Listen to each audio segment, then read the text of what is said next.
Use Customer Multi-Emails module to empower customers to extend limited or full account access to additional users through supplementary email addresses.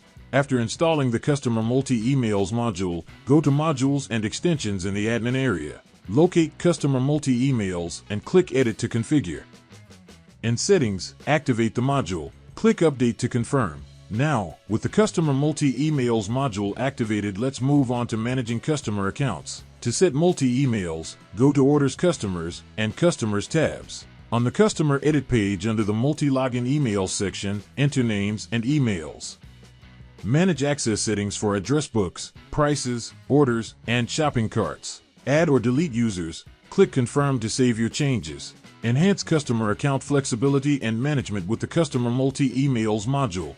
Experience seamless customization and improved user engagement.